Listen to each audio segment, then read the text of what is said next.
Rema hari ini, Matius 6 ayat 19-20.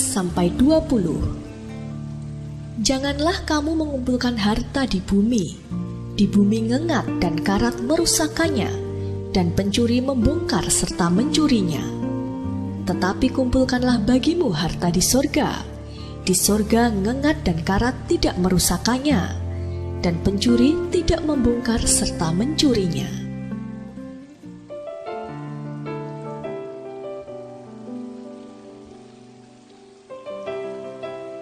Suatu kali, pendeta Dr. George W. Truth dijamu di rumah seorang kaya di Texas. Setelah makan malam, ia mengajak Truth ke atap rumahnya. Sambil menunjuk ladang minyaknya, ia berkata, "Dr. Truth, semuanya itu milik saya.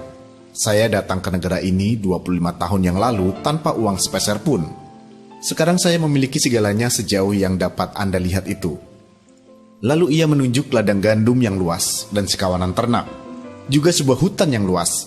Semuanya itu milik saya juga. Saya memiliki segala yang kita bisa lihat dari rumah ini. Ia berhenti sejenak, menantikan kekaguman dan pujian dari Truth. Namun Dr. Truth malah dengan penuh kasih meletakkan tangannya di pundaknya, menunjuk ke atas dan bertanya, "Dan sahabatku, seberapa banyakkah yang engkau miliki di sana?" Dalam Injil Lukas 16 ayatnya ke-19-25, diceritakan ada seorang kaya di suatu waktu. Ia selalu berpakaian jubah ungu dan kain halus.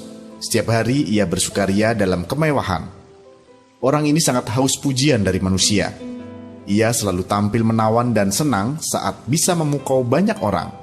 Ia puas ketika orang lain kagum padanya. Namun kesuksesannya di bumi tidak membuat kerajaan surga terpesona, karena namanya tidak tercatat dan disebutkan dalam kitab kehidupan. Dari kisah di atas kita dapat belajar bahwa kesuksesan di bumi tidak menjamin kita juga sukses di surga. Kita pun perlu mengingat kembali bahwa kehidupan di bumi ini hanyalah sementara, sedangkan di surga ada kehidupan kekal. Oleh karena itu, kita harus bijaksana dalam menjalani hidup ini. Mulai hari ini, berani ambil komitmen untuk terus berjuang memperoleh kesuksesan di surga. Miliki visi untuk sukses kekal dan memprioritaskan hal-hal surgawi lebih dari apapun.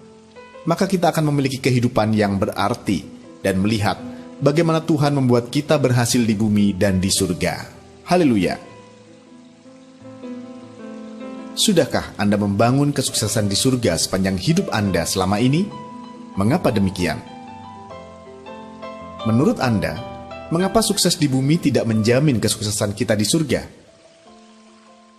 Apa yang akan Anda lakukan agar Anda memperoleh kesuksesan di bumi dan di surga? Tuliskanlah. Ya Bapa, terima kasih untuk tuntunan dan penyertaan-Mu dalam hidup kami. Engkau telah membuat segala sesuatu yang kami kerjakan menjadi berhasil. Ajar kami agar tidak hanya membangun keberhasilan di bumi, tetapi untuk di surga juga, sehingga Engkau disenangkan dalam hidup kami. Di dalam nama Tuhan Yesus kami berdoa. Amin. Sukses di bumi tidak menjamin kesuksesan di surga.